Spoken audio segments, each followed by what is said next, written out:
morning. I'm Mo Hassan. And I'm Misty Bright. And welcome to the Rising Stars Clinic here this morning live from Stonebridge High School. And we have with us today an amazing panel of experts and coaches that really know a lot about high school athletics and what's required to be a high performer. And Misty, what are you most excited about today?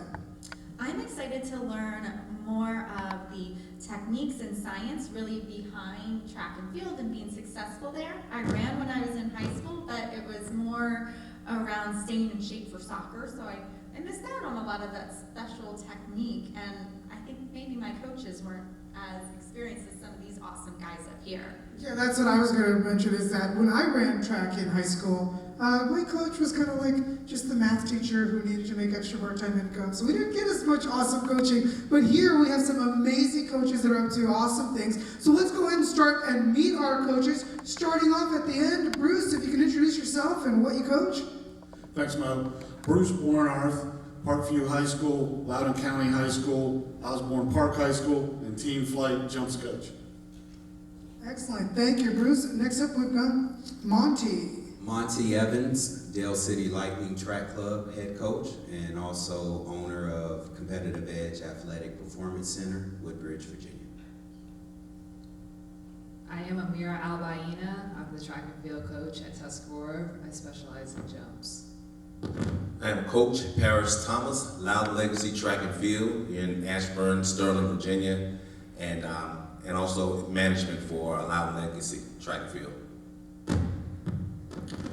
I'm Coach Fenton Hump from Broad Run High School. Nick Savage, Executive Director of Special Forces Unlimited, League of Extraordinary Athletes, and coach at Stonebridge High School. Thank you so much. Nick is actually our organizer as well, so thank you for bringing us here today, Nick. And thank you for showing up early on a Saturday morning. Does anyone know the first step to being successful? Yes, exactly. The first step is just showing up. So you are here early on a Saturday morning, showing up to learn, so I can already tell you and this audience, you are going to have success. So give yourself a round of applause. Awesome, thank you. And Mo, do you want to start us off with our discussion? Yes, so this morning, thank you, Misty. This morning we're going to be starting off discussing what do you do in the off-season, particularly about preparing for when it's game time and when the season's on. And this is not just about your off-season prep, but what do you do in the terms of prehab, right? So you can prevent injuries. And so I want to start us off here. We're going to start off with Coach Nick and we'll work our way through. Let's start off with, what is your one big thing that you stress about off-season preparation? Please start us off, Nick. Great question, Mo. The big thing is warm-ups. The biggest misperception and misconception as far as running, everyone knows eventually with track and field, and I'm quite sure all of my associates will attest, that most people think you spend all this time running everywhere, and that your misery, in a lot of cases, is running all the time. Essentially, for the most part, you have to have a sound warm-up regimen that is hitting all of the mobility drills and making sure that your system is well oiled, before you go into action. It's just like a car, you have to make sure that you're well lubricated and making sure you don't have pulls or inexperience. And we probably spend 75% of our time warming up and then 25% of the time running. What I tell the kids or adults, basically, it doesn't take long to run. It's a very short period of time. But if you take a lot of your time to prepare and you mix your prehab drills, in other words, your drills to make sure you don't get injured, in addition to getting bigger, stronger, and faster during that period, you'll become a better athlete and you'll progress. Great, thank you. Would anyone else like to weigh in on that? The biggest thing that they do not talk about, yes, warm-up is a really good thing for the off-season, but it's also about meal prep and hydration. That if you don't get a good meal, good sleep, and hydrate your body, you're not going to perform well at all. And yes, fast food is great and it's convenient, But if you're gonna get it, get grilled chicken or something, or a salad, because food does affect your performance, and it affects like how sluggish you'll be, how your workout will be, basically sometimes how your sleep routine can. It's just like eating well, hydrating is the number one factor into off-season pre-workouts. Perfect. So we're going to continue on here now. We'll come back to that topic because that's a really, really good topic. Yes, please. Yes. The off season, especially for runners, I feel is a good time for cross training. A lot of times you spend the season with runners doing a lot of forward running, but during the off season, look at a chance to do more of the lateral and cross training abilities that you have. So it's not so much strain on your knees. Swimming is a really good off-season program for track runners. Give you a chance to be off your feet. You're still working the strengths that you need when you're running, as well as resistance bands. We do a lot of work there with the resistance. And it's just a time to, give your body a rest, but also do different directional type things. So lateral movements, playing basketball, playing maybe tennis, things that sort of get you out of the directional, straightforward movement, and you still can develop other muscles during that time. That's a really great point, thank you. Mo brings up a great question when he asks about off-season. You don't win state championships or win against your own standards or become all district, all region, or all state in June at the end of the season, in the spring season. That has to begin in October, in the off-season. You don't just come out, you can't win a championship just coming out in June and thinking, hey, I'm gonna do this again. Well, it doesn't happen that way. You win championships regardless of whatever the sport is in what you do in the off-season. You win that championship October, November, December, and then the results come true in May and June. Thank you. When it comes to off-season, I know that you have your competition season, but do most athletes work with a coach during off-season, or are they typically on their own exercises and routines? It varies in experience. One of the ventures that I established, Open Competitive Edge Athletic Center a year ago. And it came about from off-season training with Dale City Lightning Track Club. I think about 5 years ago, we were one of the earlier track clubs in our area to rent gyms and do cross-training.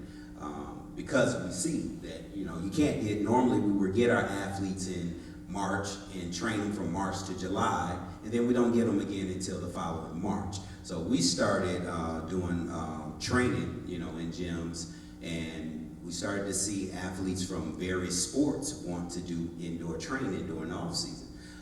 So during that time, we sort of expanded to the point of where, athletes, can have the opportunity to work with the program.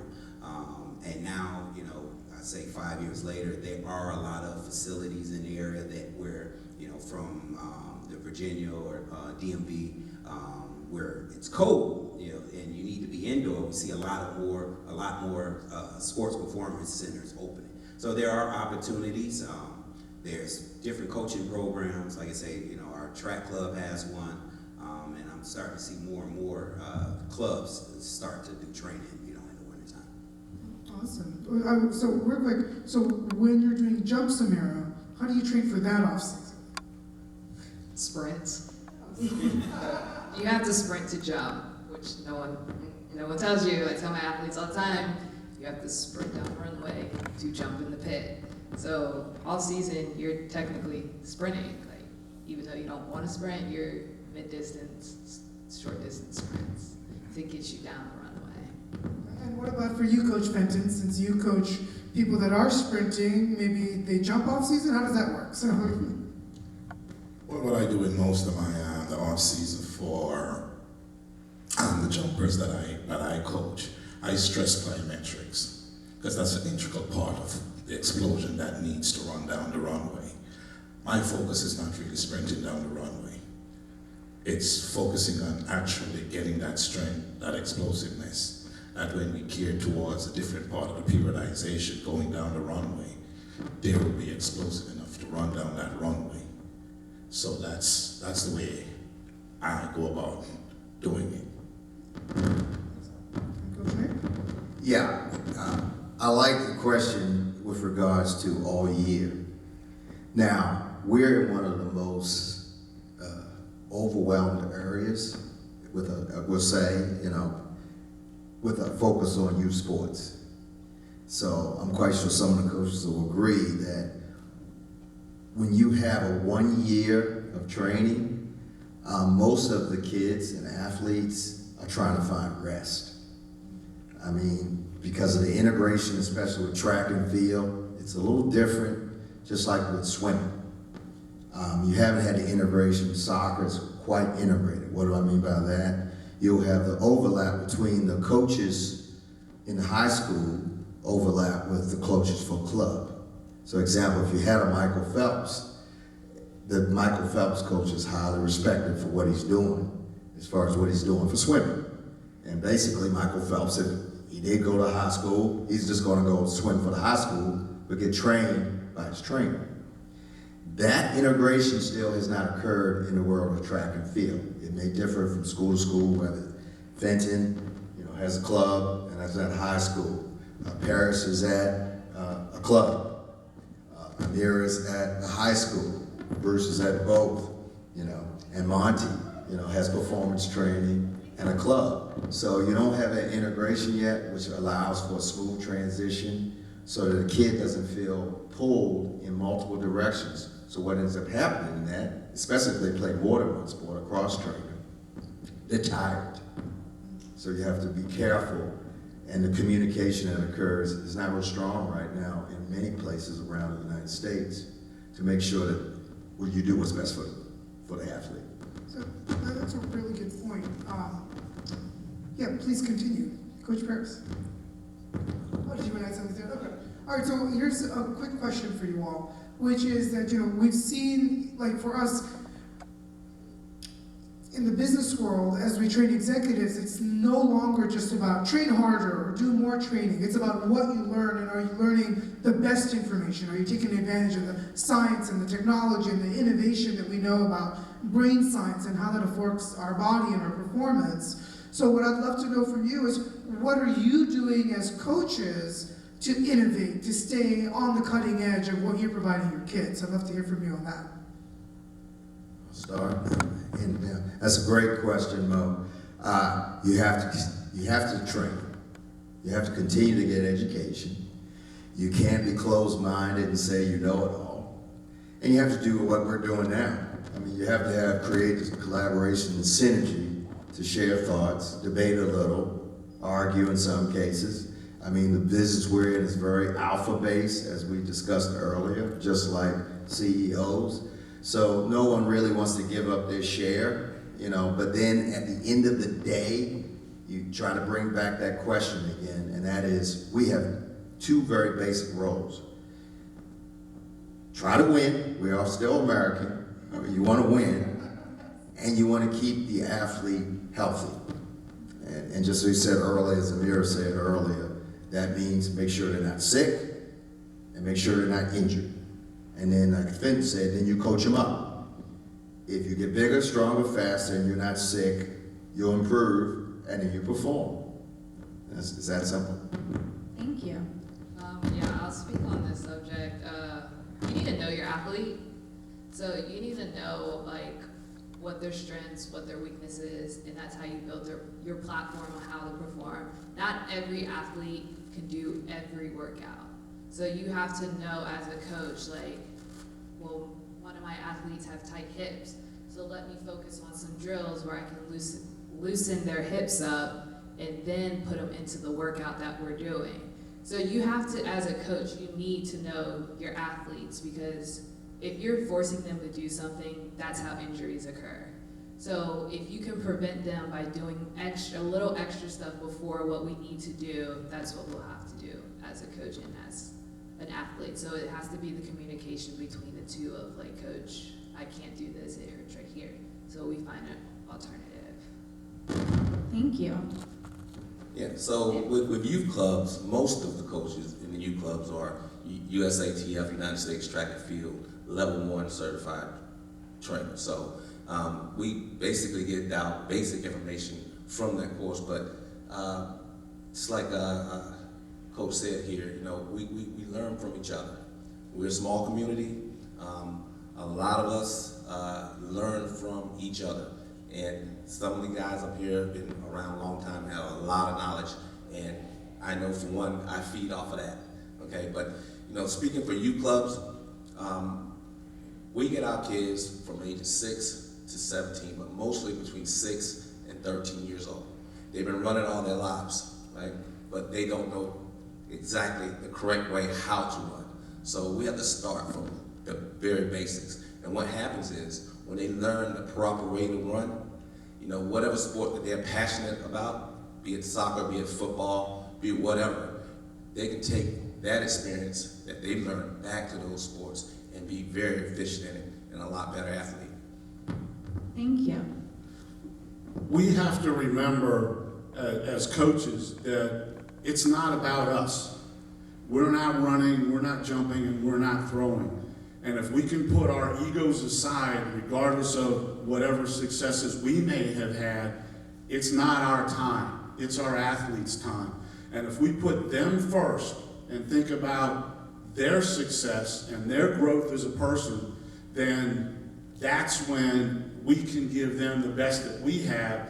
And I said, if we put our egos aside and learn and are open-minded enough among ourselves to be willing to learn from others. We are blessed in this Northern Virginia, DC area that there are several Olympians and All-Americans that are high school coaches in the area that are more than willing to learn and teach us as coaches to help our kids. And if we remember that it's more about character building, self-confidence, belief in themselves, watching our athletes do things that they never believed they could do through jumping, running, and throwing, then that will lead to real, true success in life. But like I said, wrap it up, the first thing that we can do as coaches is put our egos aside and realize that we always have something more to learn. Thank you. That is really great. It's awesome to hear about setting aside the ego and coming together as a community for the betterment of all of the kids that you're serving.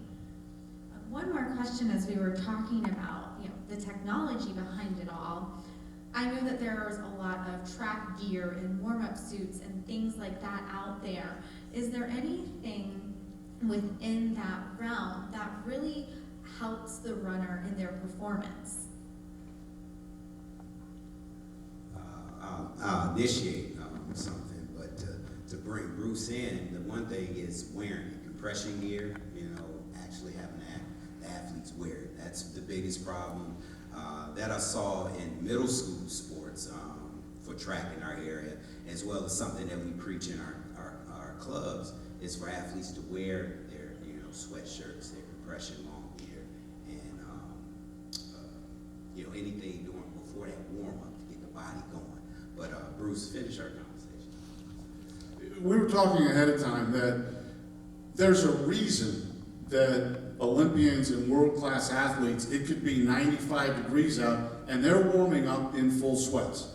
How many of us have had kids come out to practice, it's 40 degrees out, and they got shorts on and say, I'm running, I'm getting hot, I can handle this. Well, yeah, maybe they can handle that, their bodies can run in that. But to get truly warmed up and reach your peak performance, you've got to get warmed up inside and get your muscles hot and sweaty on the inside. And you do that through wearing full warm-ups as you warm up. One of the things that we talked about ahead of time is the biggest area I think that we can improve is in the warm-up. I don't believe, by and large, that kids in our regional area of the country don't warm up properly and do not warm up nearly enough before competition. Wear your sweats. That's one of my biggest pet peeves that I have about the whole sport. Thank you. Can I piggyback? Like, I understand that they say wear your warm-ups, but know your body type and know the weather. Because some athletes, if you wear too much stuff and it's hot, your body is going to overheat, and then you're going to sweat more and you're going to dehydrate faster. So the number one thing is know the weather, know your body type, because you don't want to dehydrate yourself faster than what you need to do before your competition. Thank you, Amira. So it sounds like there's a balance to be found there. Just touching back on something Bruce said about warm-up, I don't think the warm-up problem is that detriment around here, because I think coaches with experience, when you get a young kid to coach, they come into you knowing or expecting that you're going to do the right thing. And as coaches here, I think the emphasis, as Nick had said earlier, is 75% warm-up, 25%. Reason for that. When we go through these panels and we talk about these things a lot of time, what we don't interject in these things. When we come into settings like these and we do these clinics, I learn from everything everybody says. The problem is, most of who's working with our kids today is not here. And the knowledge, we have a brain drain in this area on what to do. So we can be very exclusive and say, oh, this needs to be done, that needs to be done. But the people who is supposed to do it don't know. Let's be realistic here. Most of these things around here is just for a stipend. So their interest for your kid or for my kid, they can't teach what they don't know. And that's what causing the problem in Northern Virginia. We have too much people doing too much that don't know anything, creating a big problem. Thank you. That's a really great point. Are you going to add to that, Nick? Yeah, well said, Fenton. I mean, basically, just to reiterate Fenton's point, that's why we're doing this. I mean, I don't care whether we reach 100,000 or 10,000 or 10. We have to communicate the information. We have to show collaboration, and it's science. You know what Amira said earlier. You have the other extreme too. You know, and now in this area we've added indoor season, and indoor, as you can imagine, in the state of Virginia at least, you might have sub-zero weather. You know, you may have 32, and for the most part, for a sprinter or a jumper, it is not to your best interest to go out and run full speed about 43 degrees or more. Well, some of the indoor meets we have will be outside.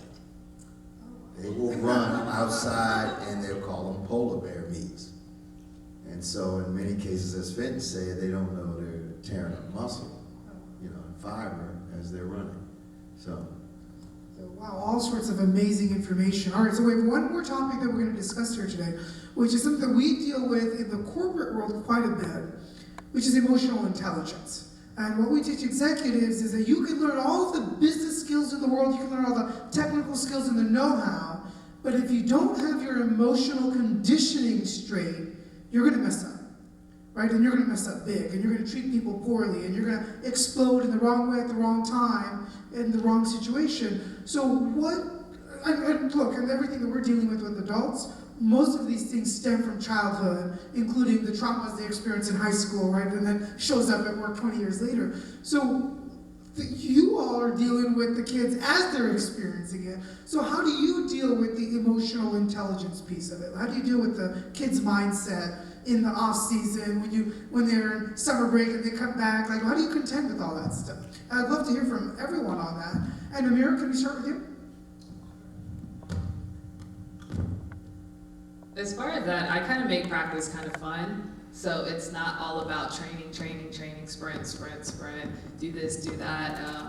I try to incorporate different aspects of like life and just different stuff that they can do. Like I When they come back, we play kickball first, and then we jump into, all right, I need you to do this. So I like to talk to my athletes to see like where their head's at, like how do they feel, what do they learn, and then that's how I go about it, of performing, like making their workouts and everything.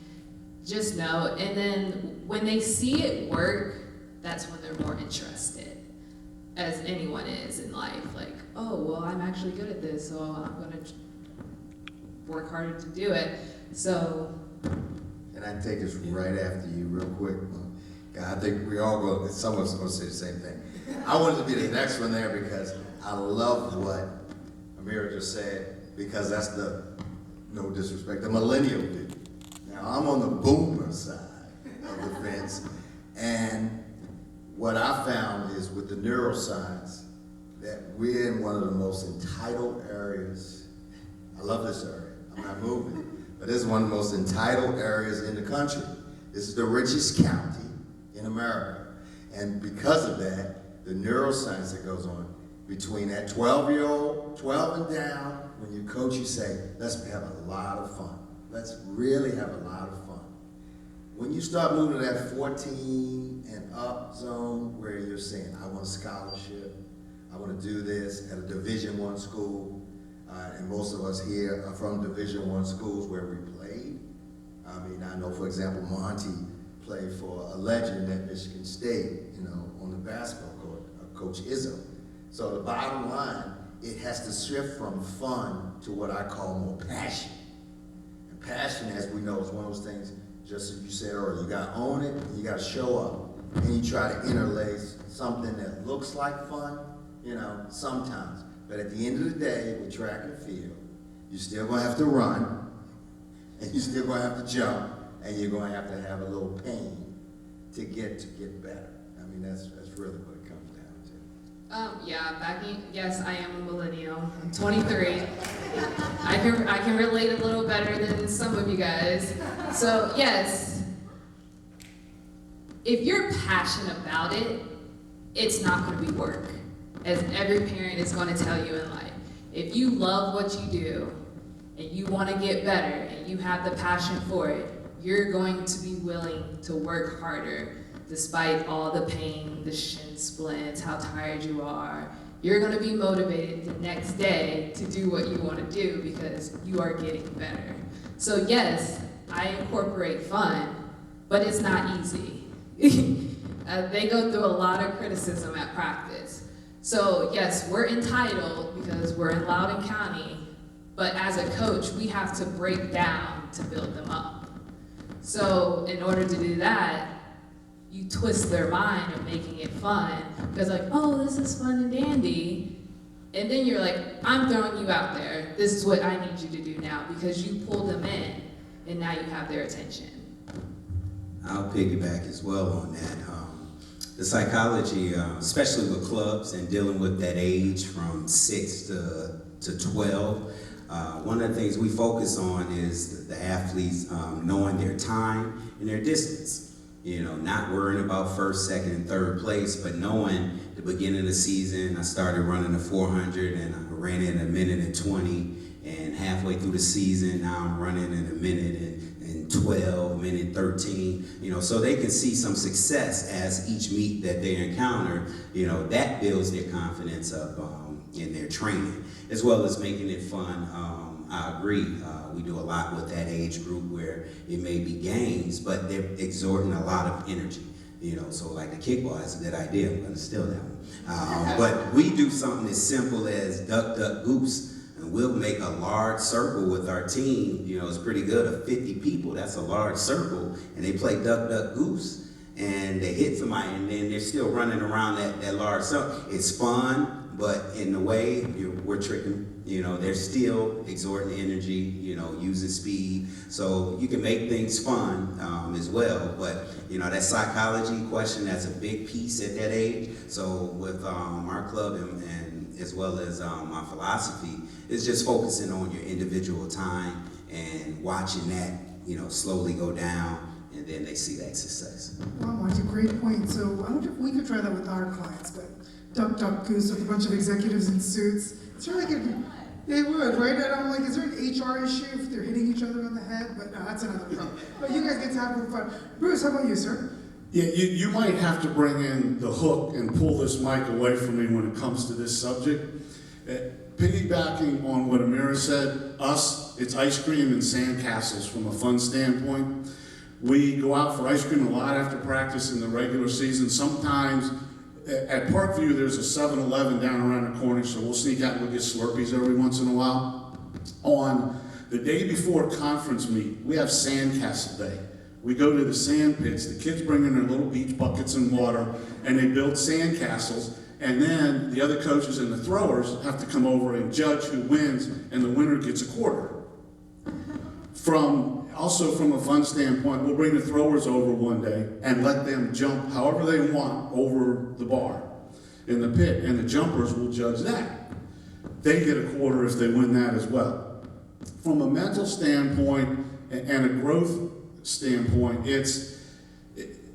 we have to try to remember that we're building character and values and self-confidence and self-belief through whatever event we're coaching. One of the things to keep in mind is that track is a team sport made up of individual events. So you have to also keep that team aspect in there and be encouraging and cheering for other events and other teammates going at the meets. Don't just sit under the tent and hang out. The beautiful thing I think about track is that whether you are all-state, all-American, Olympic caliber, or a kid that's never going to win a medal or a ribbon in a meet, you have a standard that you can compete against. You can become a winner just by competing against the standard that you have set for yourself, whatever level that is at. We spend more time in practice talking about character, values, self-confidence, belief in yourself than we actually talk about jumping. We're building young men and women through the sport that we coach. Thank you so much. I love that. One of the things that I teach is that you have to be willing to lose as enthusiastically as you're willing to win, and have fun with it. And through that, you're going to find those wins. So thank you so much for sharing that. I forgot one thing. I told you I could go on this all afternoon, and I may very well. We have a philosophy when it comes to mental toughness and preparing that we call one more.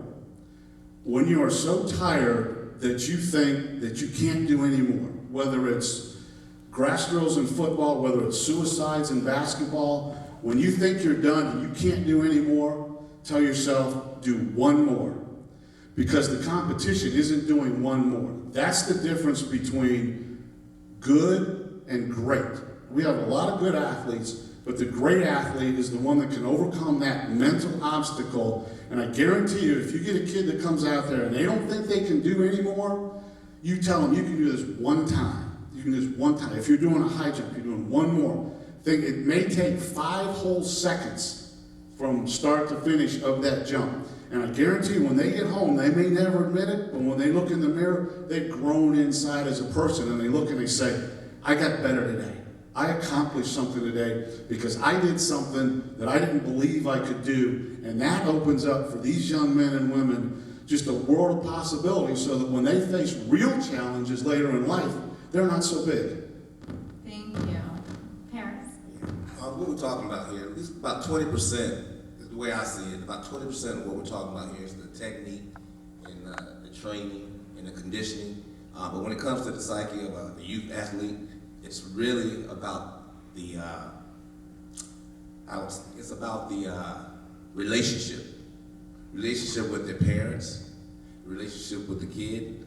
They're gonna remember the techniques. They're gonna remember the conditioning. They're gonna do all of these things. But what they're gonna take with them on in life is really how that coach made you feel, right? How they trained you, how they made you feel, how they motivated you. So 20% of this thing with the technique and the conditioning, that's what has to be there. But the biggest part of this whole thing is about the relationships. Thank you, and that's a great point, because I bet some of these kids don't have a good adult role model in their life outside of their coaches, so you're really shaping them in more ways than just in sports. Coach Fenton? This is a touchy subject, and I'm a coach that don't shout. I don't believe in shouting. I don't believe in a lot of little things because I don't think you get anywhere with kids that way. So you're not the Mike Dick of high school coaches. I think one of the things that I do as a coach, I have a relationship with all my athletes. Anybody can come and talk to me about anything at any time, and I'm willing to listen. Because I believe, this is one of the things I believe in. If a 10-year-old kid can come up to you and say, all right, 12, 13, 14, you come up to you and say, coach, I need to talk to you. You need to give him that time. Because what we have in coaching, and a lot of times what we do in coaching, like I came from I'm not from the United States. So I came from a background where my coach was my mentor. And that's what I try to do for my kids. And you listen to most professional athletes will say, my coach said I can do it. I can do it. Because that's the confidence they have in the coach and the relationship they build with the coach. How do we build that relationship with the kid? It's understanding that every kid is important, not just your top star. And that's where we as coaches miss it. We want to have the relationship with the top star, the top athletes, but our in-between athletes, oh yeah, no. And I think that's one of the things that we should understand as coaches, to realize that they're all equal. And they need your attention. And they look at that. If they see you spend more time with, it means something to them. That's why everybody time should be equal. And everybody should feel that you care about them. And that's just my mind. Oh, that was beautiful. Thank you, Coach Benton. What a great point, that to have a relationship with all the students and really to take that responsibility on as a coach, that you are in fact serving as a mentor, not just a coach, and to take the responsibility for the entire team, right, the whole squad, as opposed to just the star players. Boy, that's a beautiful lesson. So thank you so much. I hope that inspires a lot of coaches to do just that. Right. Yeah, and just close on that, reiterate what Fenton was saying.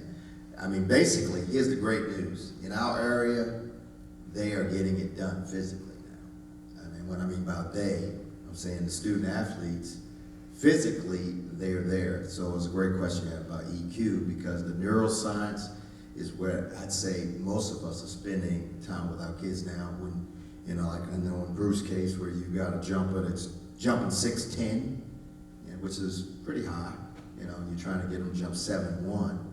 That has, pretty much everything to do with their heart and their head and how much they trust the training. And we can go down the line.